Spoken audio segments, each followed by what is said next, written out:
Hey, what's up, everybody? Rob Marzullo here, Ram Studio Comics. Hope you're having a great day. And what we got today is some inking in Sketchbook Pro 7 is the software I'm using. And this is just a mech warrior type design that I've been working on. Just a labor of love, really. This isn't for any specific client or thing. But it gives me the opportunity to share some stuff with you here on YouTube land and gives me a topic and, something to work on in front of you. And what I wanted to address on this video, I've had some, people question, why I ink digitally, what are the benefits, what are some of the things that you prefer about it, all that jazz. So I'm going to address some of that, and this will give me a good, what do you call it, like a good way to address that topic, I guess. This thing has a few different, things to ink in here, a few different line styles and things that we can address. So let's go ahead and get started with that. So basically, one of the things I find that people ask about or worry about when digitally inking is, you know, they've been told, well, a brush is the way to go, a crow quill, Hunt 102 is the way to go. And yes, those are awesome tools and they're fantastic at what they do. And each one of those offer a variety of spectacular effects when using them. So the only real reason you would maybe go digital, or in my case, it was because I'm a messy guy. I don't like cleaning up ink and getting ink all over myself because I make a mess out of it when I do it. I like doing it every now and then just to better myself as an artist. And, I like to familiarize myself with all different types of tools and be versatile. But that being said, it basically, it's messy. I'm not as effective with it.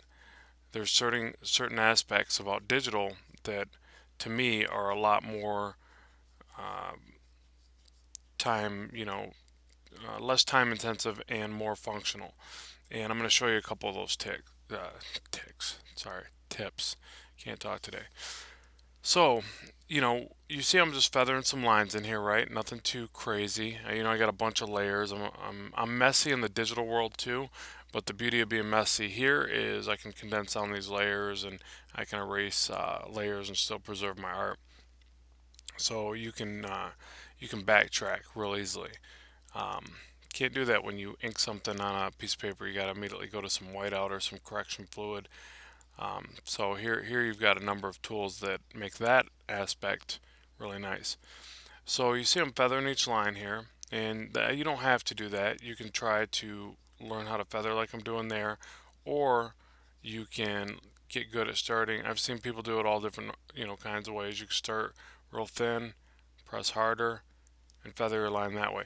The main thing is that the pen with this setting can do, that type of line right there. Now if I up the brush size, see down here it's interactively going up higher, I can still get that nice thin line. See how thick I can get it now? So that's pretty much just like a brush right there, or the benefit of even a crow quill. Um, the only thing I don't like about crow quills that, at least when it comes to my style of inking, is everything has to be a nice downward pull, but you can't go back up like I just did there. So you got to go kind of like this, and they're awesome. They do fantastic work. I'm by no means downing those tools. I just want to give you options here, so keep that in mind because I totally respect guys out there that can do amazing things with crow quills and brushes.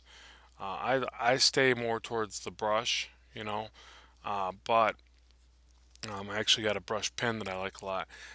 But I find myself more and more coming over here to ink because I can move so much faster and more um, free flowing, and I don't have to think about it as much.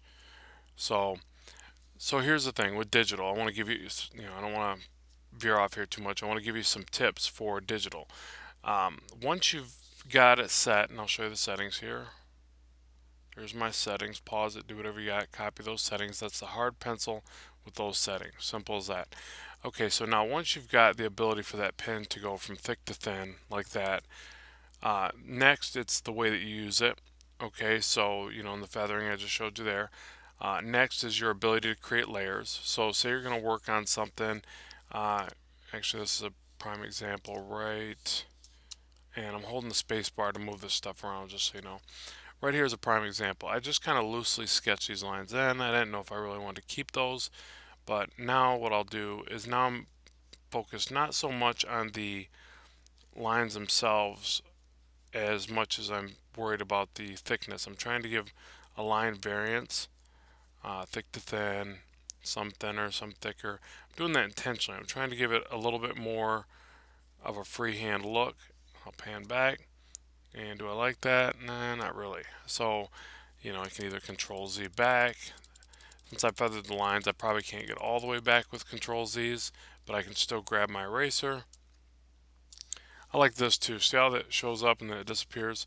Sketchbook makes it disappear where, it shows you what it's going to look like by the time you erase it, which is kind of neat. So there's that, gone. And back to the hard brush. Now, what I'll do here is do some more evenly thicker lines. Now, since I'm not controlling the thick to thin the way that I want as well, like that, uh, next you play with the size of the brush. So I'll drop the size down a couple times. Now I can put a little bit more pressure and just worry about the straightness of the line. So I'm doing that with one pull and no feathering. And that's closer, but still not there. So Control Z back.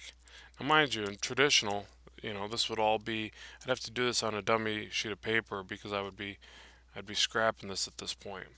So the experimentation to me is a lot better with digital methods. And that's what I was looking for right there. I just wanted a bunch of straight lines, a little bit of variation, but not much. So now let me pan back. Yeah, see, to me that's the look I was going for. I wanted a little bit of an kind of an even shadow. So a big part of inking, in my opinion, I'm not a pro here, so keep that in mind. Um, I just ink my own stuff. So um, and if you're wondering what, it's the Blackstone Eternal comic. You can find that on Indie Planet or check any of my sites and support the book. Always greatly appreciated. Done with the shameless plug. I had to get that in there. But you were probably wondering what I ink, and that's what I ink. So there it is. So the main things that you're going to look at is the ability to spot in good shadows, good, thick, rich black shadows in there that make your art pop. And the other is good line variation, a variety of lines. You got feathered lines. I'll go through a couple of these with you. For instance, this part right here on the side of the mech arm or whatever. I want this kind of waved shadow. And to me, or, we'll call it a Coca-Cola swoosh. You see that little Coke swoosh thing. And what this is to me is like, I'll do a thick to thin, kind of fade that out a bit. What this is to me is a kind of shadow. It's not so much a shadow as a glare in the surface of the side of the metal. So more of a highlight shadow or I don't know what you'd call it, but not a full on. It's not a shadow like these dark black shadows that I got here. It's just a slight change in the fade of the color or whatever, which you see a lot in like automotive, and that's why I said the Coke can, because that's pretty much what that swoosh shape that you're seeing is. They're showing that it's like like a metallic fade kind of thing. So on these types of lines, all I'm doing is I'm feathering both ways. Feathering up, feathering down. I'll zoom in so you can see it a little bit better. And it's not, it doesn't do anything specific. It's not like I'm saying this make or breaks this particular style of shading. But what it does adds just a little bit of style, just a little bit of something different. You're always trying to set your work apart from, the 10 billion other artists doing the same thing. So you'd come up with like little things like this that you're like, oh, that's me, and in my drawings in certain areas I do this or whatever. Which I'm not saying it's so different than anybody else. I'm just trying to give you an idea for what you do when you ink stuff, and you're trying to put your little bit of personality in there. So maybe a couple little line, dots like that or something, whatever. And since it doesn't do that much for the art, I wouldn't spend an absorbent amount of time messing with something like that, but I just want it to look cooler than just a couple basic lines.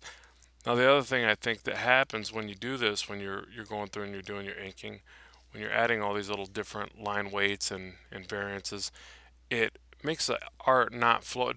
I'm going to draw like your perspective of your eye.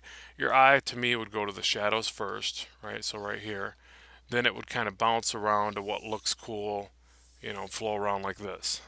I don't know that I'm just guessing, but what I'm saying is if you didn't have all these line variances and different weights of shadows and line weight, your eye would just kind of go right through it and you'd probably click off the image really fast and be on to something else. We got the attention spans of gnats. So, all right, so there's that part. Now the other one or other area that I would, add something to, maybe like this, you know, just so those aren't just plain lines shooting down. I give a little line breaks in there. And I always pan back and kind of look at what I've done and see if it, looks cool or it doesn't. The other cool tip, now this is the big one. This is something I think is pretty neat about digital, and I've been using it a lot more lately. So if you weren't paying attention, get ready to pay attention here. If you're serious about inking digitally, I think this is one of the most awesome features of digitally inking. Let me first get my line weight in here. So let's see how the shape would be. If you notice, I always try to, thicken a line, thin a line, thicken a line. Again, it's just adding a little bit of visual appeal to your design versus, I could obviously click around this really fast with one weighted line. It would look like a technical pen in traditional methods or whatever. It'd be a lot faster, but it wouldn't have the, you know, it wouldn't be as cool looking or whatever. I'm trying to give it a little bit more appeal.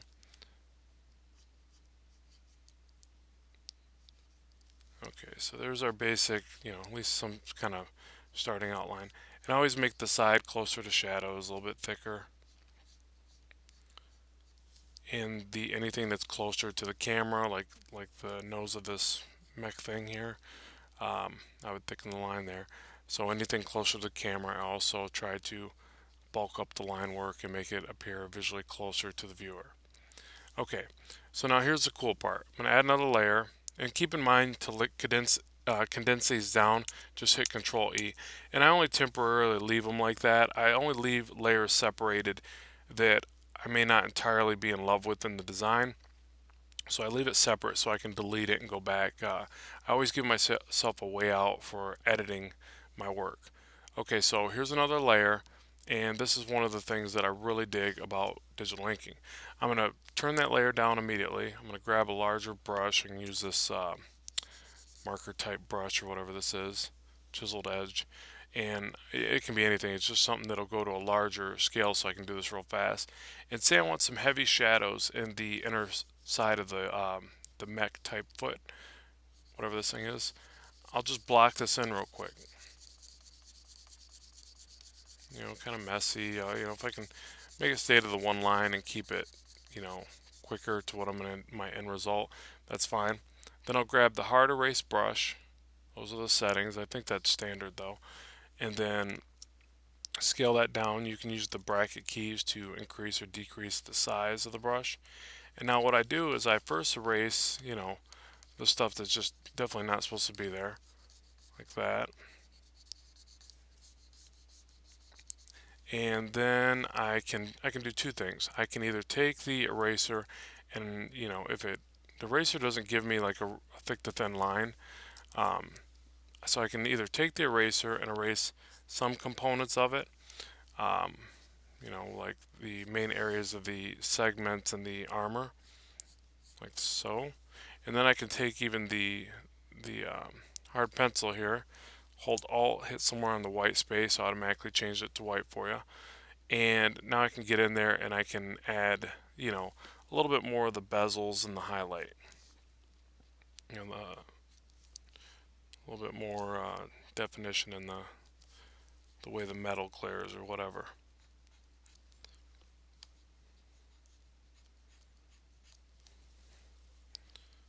Like so. If I want like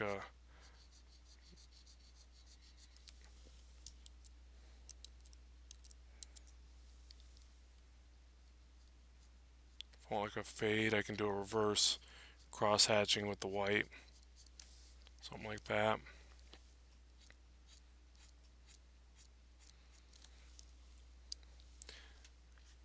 Can bump that back up to solid, pan back, see if that's the look I'm going for. I think so. It's not exceptional, but I think it'll work.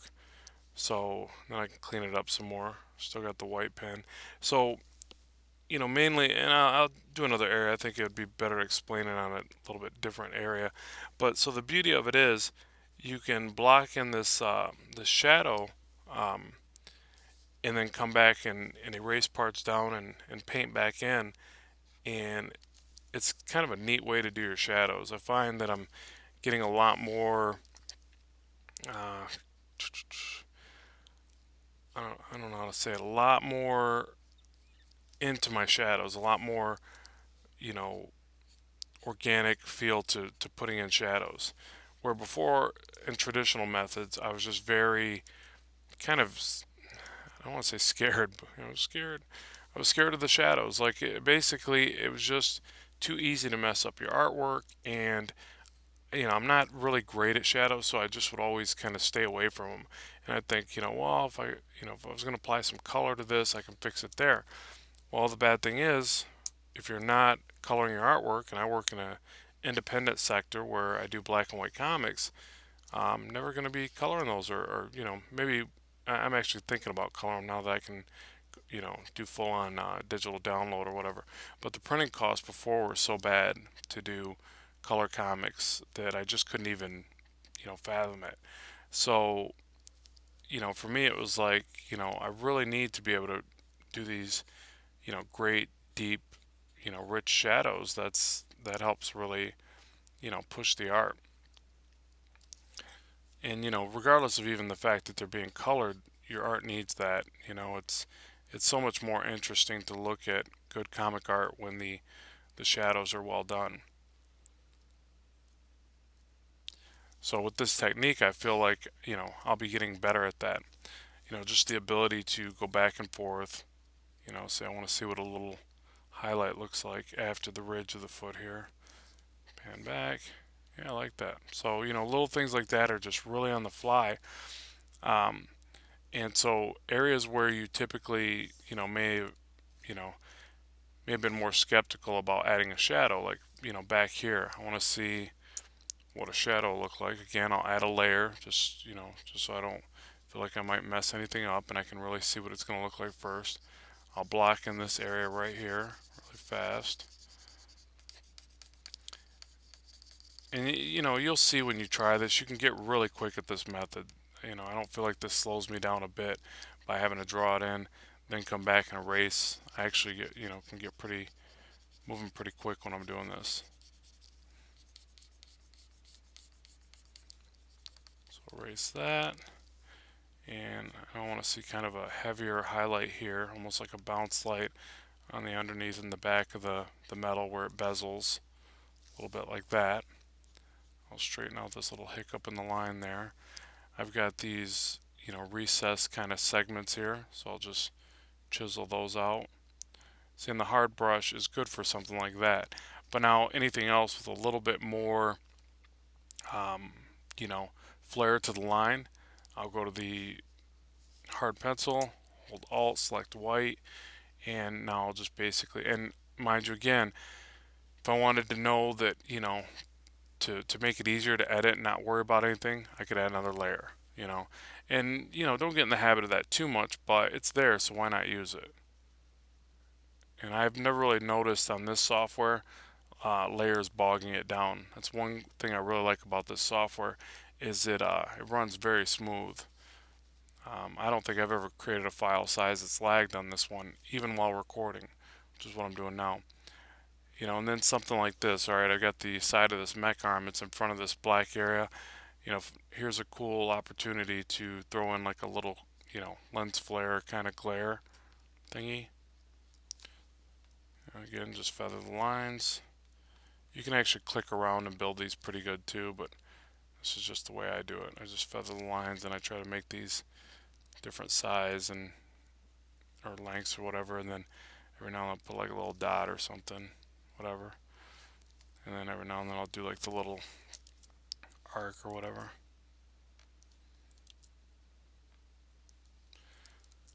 Got my finger on the Control Z and I'm just waiting to get the line right. Try again. Come on. Good enough. Okay. So you see how easy that was to throw in, and that was totally organic. I wasn't going in with the idea to put that. I just thought, hey, wouldn't that look cool? To me, these two little glare lines and that made the shoulder of this mech piece stand out more. I could be wrong. I'm just giving you my opinion of that. And hold Alt, grab the black again. I can fill in some of this line work down here real quick.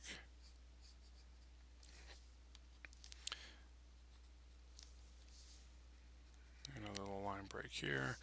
Okay, now the other thing I want to address before I call this quits, because we're already at 21 minutes, um, is it's kind of along the same stuff. But what I want to say is that okay, so once you've got the parts figured out where you're feeling comfortable about how to drop in your shadows like this, you're adding lots of various line weight.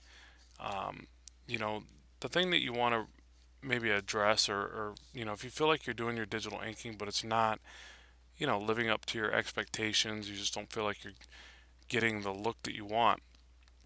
The thing that I recommend doing um, is actually pulling from some of the really great traditional artists. Okay, so look at their work, whether it be some great DC Marvel artist, whoever that does this fantastic inking.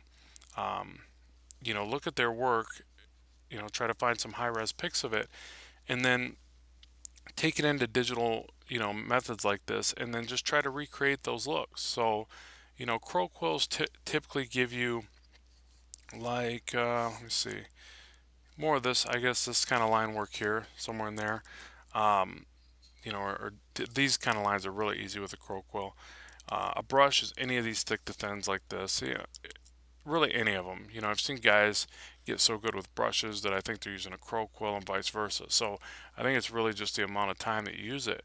But if you look at those lines and then come over here and then try to emulate that, you'll find out that it's very possible. I'm not saying that you're going to, get that type of look that they have immediately, because those guys have been mastering their craft for years and that's why it looks like that. But it's probably the best place to start to refine your ability. I get a lot of people, I've actually had a couple people ask me in the past month, Rob, how do I get better? How do I get my style looking, really, really sharp, really refined? And I feel so bad. I don't know what to say there other than it just comes with time. So, as much as I'd love to tell you there's this secret, just do this and you're there, it's a lot like working out. Those guys don't get huge overnight. They got to dedicate time every day, and that time often isn't just working out. It's also dieting and all these things that go with it. So you know art's very much the same way, in that you just have to not only practice every day, you have to research and expand your perspective every day. So that's how you're going to get better.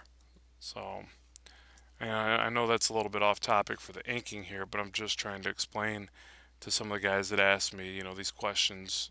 You know, I don't have the magic answer other than, I always say, well, practice, practice, practice, the three P's or whatever. And that's really just it. But I feel bad because I know they're probably looking at me like, well, yeah, dude, I already knew that.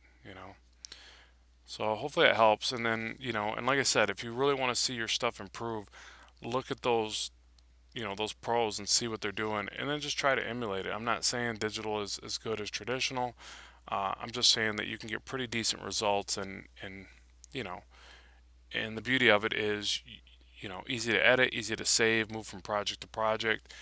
There's a lot of strong suits when it comes to that. The only thing that I like, or love, I should say, about traditional, and I'll still always continue to do it even myself, is originals. When I do like a comic book show or something like that, I got to do originals. And if I'm on the road and I can't take my my tablets or whatever, then yeah, I'm gonna draw on paper and I'm gonna ink, and I'm still gonna draw wherever I go. So that's the beauty of traditional, is you get those originals. So, at any rate, I thank you for watching today. Hopefully, this has explained a little bit and allowed you to gain some perspective and how to do this fun stuff. If you got any questions, please drop them in the section below. If you've watched my channel, I try to respond to each and every one of them. It is getting tougher as the channel progresses, but that's like my goal, is to always respond back. So even if it takes me longer, that's, I feel that that's an integral part of this channel, is helping people by answering their questions. And if I can't answer it, I'm just going to give you some lame excuse and say, wish I could help, try this, look at that, do that, whatever. But I do my best to be sincere and answer each and every one of them. So I thank you very much for watching today. Keep drawing, keep having fun, and we will talk to you soon. Bye bye.